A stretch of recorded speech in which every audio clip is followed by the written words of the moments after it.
Bom, a cerca que percorre todo o perímetro do empreendimento, ela tá totalmente bamba.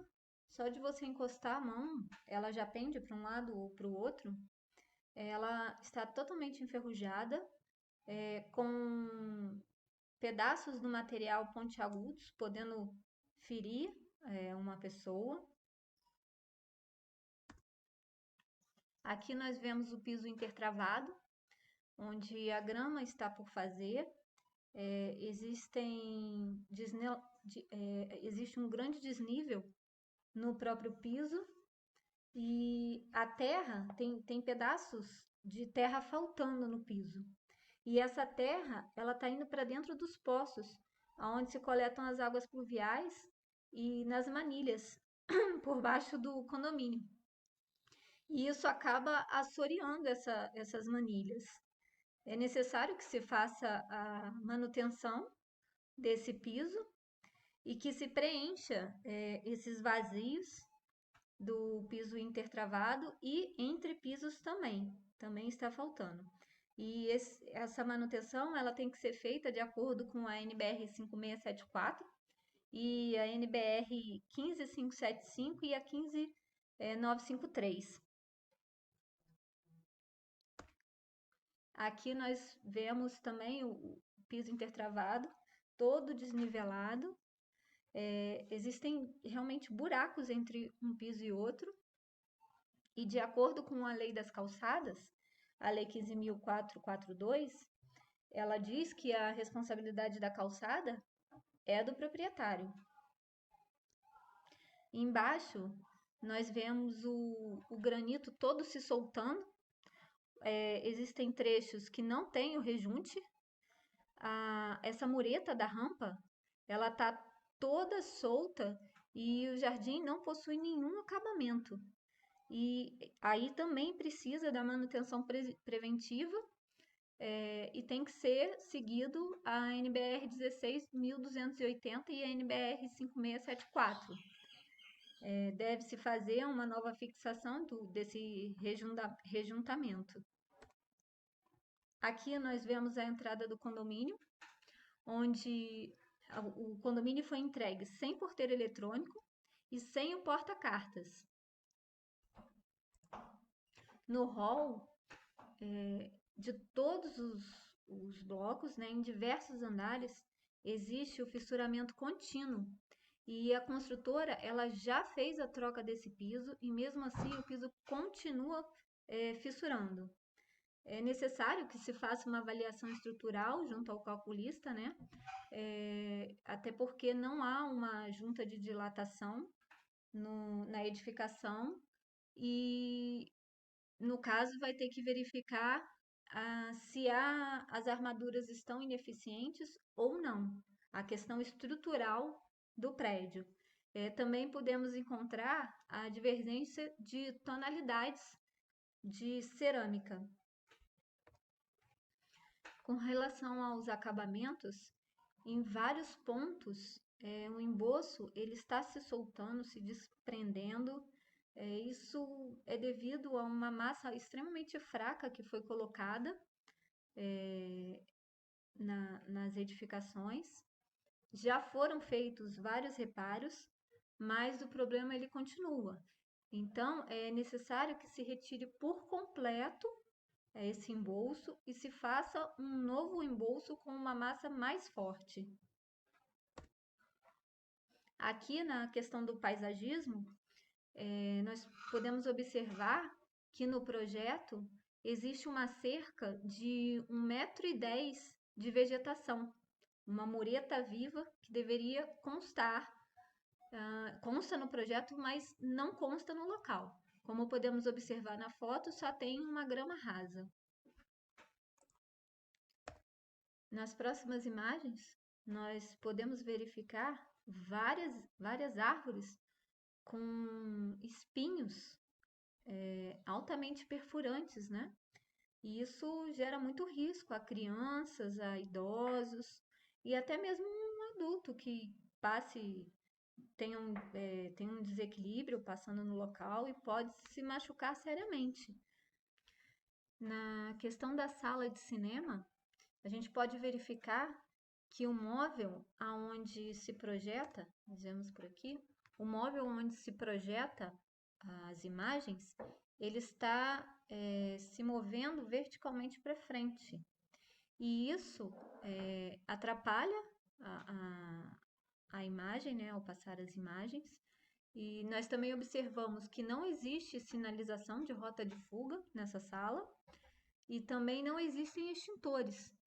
E isso está ferindo gravemente a instrução técnica número 20 do Corpo de Bombeiros, fere a NBR 5674, a NBR 15575 e a NBR 9077, que é a de rota de fuga.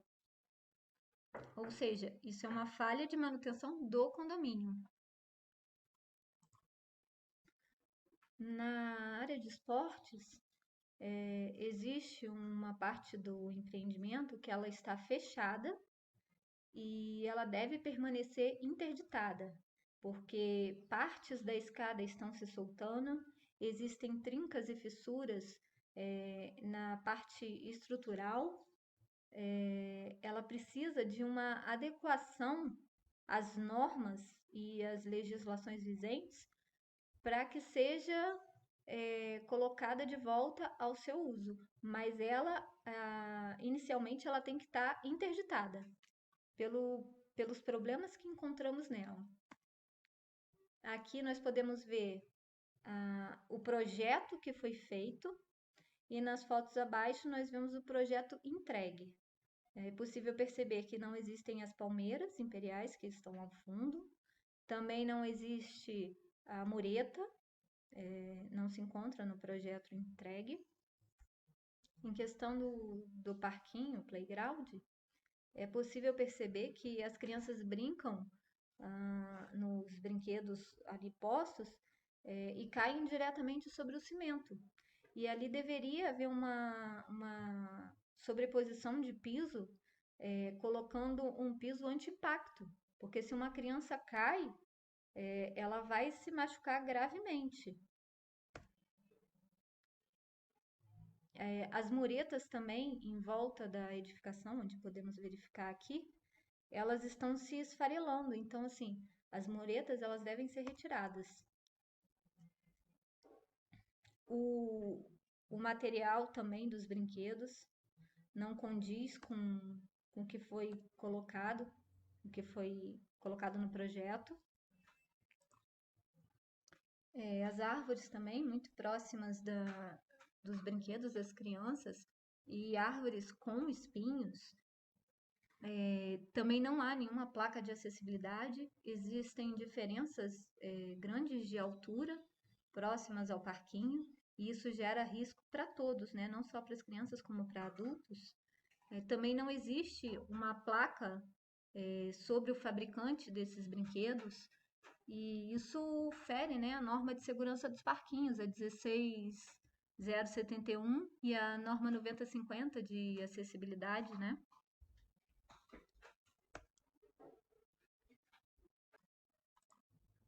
No salão de eventos, de acordo com os cálculos feitos para o ar-condicionado, nós podemos dizer que ele está totalmente sobrecarregado.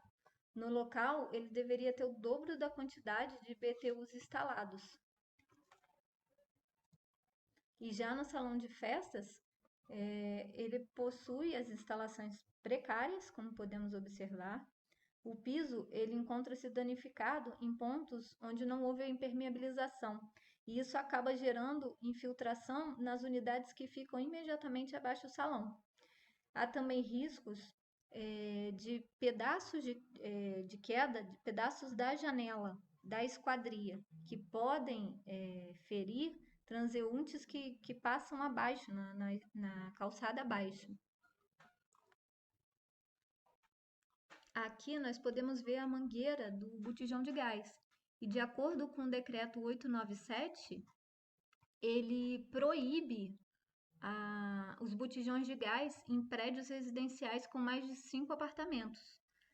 E nós vemos aqui que está sendo utilizada a mangueira do botijão de gás, né? E não pode. O que acontece é que o botijão ele só pode ser utilizado em apartamentos térreos e do lado de fora, onde haja um local para se armazenar esse botijão. E em locais onde já existe o gás canalizado, isso também não pode ser feito, isso é completamente vetado. E aqui vê-se que estão se utilizando do botijão de gás, né? Nós também encontramos o forro de madeira com problemas de cupim. E deve ser feito um tratamento de acordo com as normas para que seja feito o tratamento correto. Na churrasqueira, nós podemos observar fios aparentes, fios desencapados. Aqui nós vemos que todas as chaminés das churrasqueiras, o telhado de madeira, a parte da madeira, ela passa por dentro da chaminé. E isso não pode ocorrer, porque acaba que a madeira ela fica se dilatando e comprimindo e acaba soltando os tijolos. E isso aí acaba batendo no muro e trazendo prejuízo para o muro. Também percebemos muita água acumulada por causa de chuva, e em dias de chuva não pode se utilizar, exatamente pelos problemas que estão acontecendo da madeira estar passando pela chaminé. Então, em dias de chuva, fica tudo alagado e a área fica totalmente interditada. Aqui na parte de spa, sauna e ofurô, essa obra ela foi paralisada e não foi entregue. E ela está totalmente fora dos padrões normativos. Essa área ela precisa ser refeita. O forro ele está incompleto. As portas elas estão menores que 55 centímetros, como a gente pode verificar aqui, tem porta de 50 centímetros de largura. Existem fiações expostas, não existe o botão de sinaleira de emergência. A pia ela está se soltando da parede. Existem várias luminárias penduradas, como podemos ver nas fotos, né? A pintura ela não foi terminada. Existem canos expostos, canos que passam água quente, que podem queimar as pessoas. Esse é um local em que a obra precisa ser refeita e de acordo com as normas vigentes, e ele precisa ficar interditado. Ele não há risco, não há como se usar esse local no momento. Aqui no próximo slide, há uma divergência, falando em relação às ruas e às calçadas, há uma divergência do projeto com o que está no local. O projeto ele foi feito de forma correta, colocando as saídas de água na lateral, sendo que a rua ela estaria mais alta e as laterais mais baixas. Só que não foi feito dessa forma. A rua no meio ela está mais baixa e as laterais estão mais altas. E não se fizeram as saídas laterais. E fizeram poucas saídas no meio da rua, no centro da rua. Quase não existem ralos. Então acaba que fica tudo empoçando. Aqui nós vemos vários pontos e que as calçadas elas têm que ter no mínimo 1,20 m de largura e a gente pode observar que tem muito menos. Nós vemos calçadas esburacadas e vemos ainda a rua com alagamentos, como estávamos mostrando acima, vários pontos de alagamento das ruas. Aqui é apenas uma amostra da sinalização de trânsito, né? Apesar de ser um ambiente particular, um condomínio privado, as ruas, as calçadas, elas estão sujeitas à sinalização de trânsito e não foi observada nenhuma sinalização no local. Aqui nós podemos observar as sinalizações que deveriam constar no projeto e no condomínio, mas elas inexistem. E isso acaba que fere o Código de Trânsito Brasileiro e o Código de Defesa do Consumidor, né? Aqui na garagem, nós podemos ver as paredes lotadas de mofo, de fungo, há várias infiltrações, né, das instalações hidrossanitárias. e isso acaba deteriorando ali a parede, né? E precisa de uma manutenção preventiva para que não cause maiores danos aos moradores. Bom, na parte elétrica das áreas comuns, as luminárias e o portão de acesso, elas estão com a fiação exposta, às chuvas, ao sol, e elas encontram-se presas na estrutura metálica. Podemos observar alguns cabos ressecados, e isso pode causar o risco de morte iminente, já que alguém pode tocar desses cabos, né, e acabar sendo eletrocutado.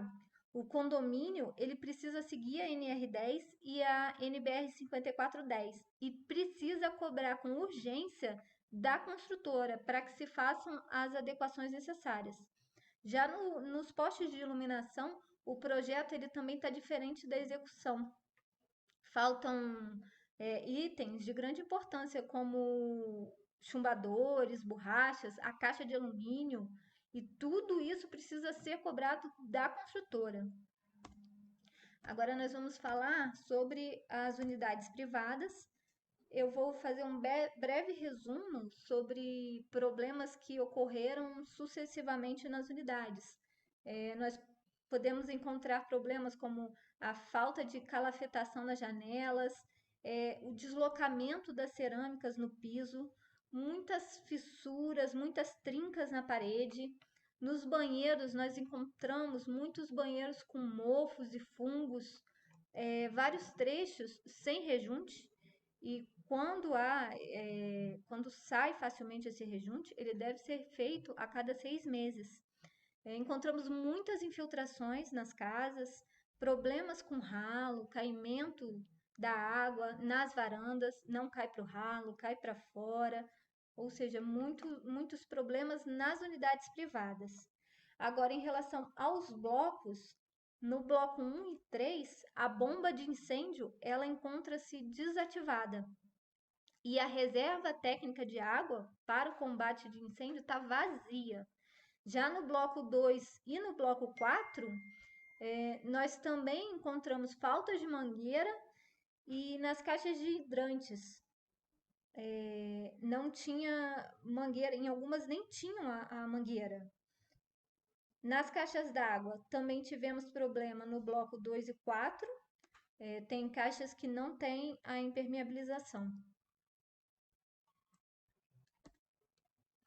Com relação às instalações da coleta de lixo, nós já falamos acima sobre não ter os dutos e as péssimas condições do local, né, com cerâmica soltando, o piso em péssimo estado, as portas com a maçaneta quebrada, as folhas das portas se quebrando. Em apenas alguns locais existe torneira, em outros a torneira não existe, buracos na parede, péssimas condições, né? Como podemos observar nessas imagens. Acondicionamento de material em local irregular.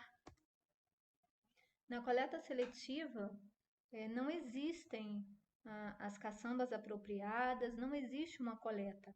Apesar dos moradores tentarem pré-selecionar o seu lixo, quando chegam nessas caçambas, eles são todos colocados no mesmo lugar e enviados para a coleta de lixo comum. Não existe nenhuma separação, nada.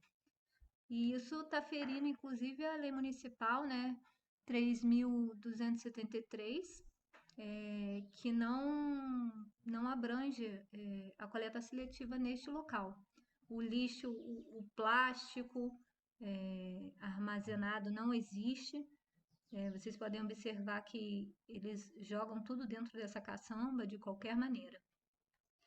Bom, diante de tudo que foi exposto aqui neste laudo, eu gostaria de fazer algumas considerações finais.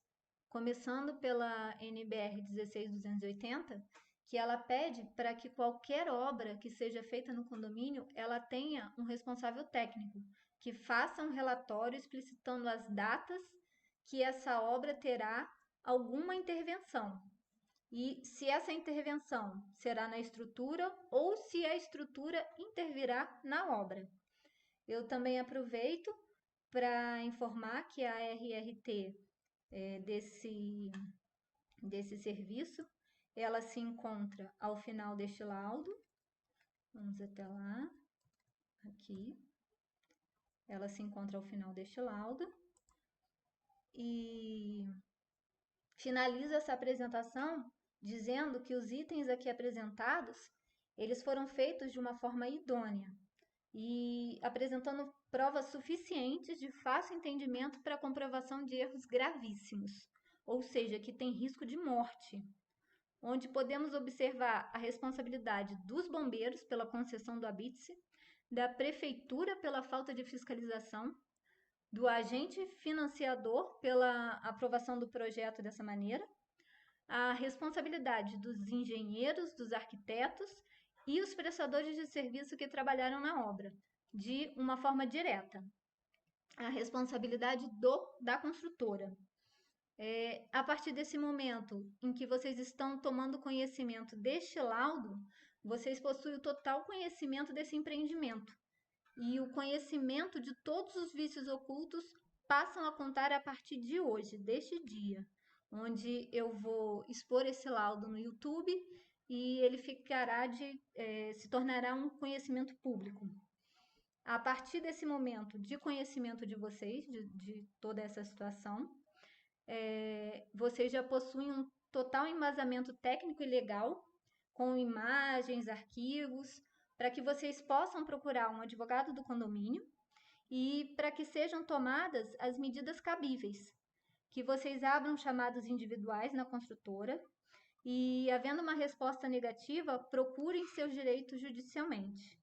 É importante que todos façam. Quanto mais pessoas fizer, melhor é. Conforme determinam os artigos 186 e o artigo 927, torna-se responsável qualquer pessoa e qualquer interveniente pela ação, omissão, negligência e imprudência praticada, cabendo aos mesmos os reparos pertinentes à sua responsabilidade. Eu agradeço pela atenção de todos. Boa tarde.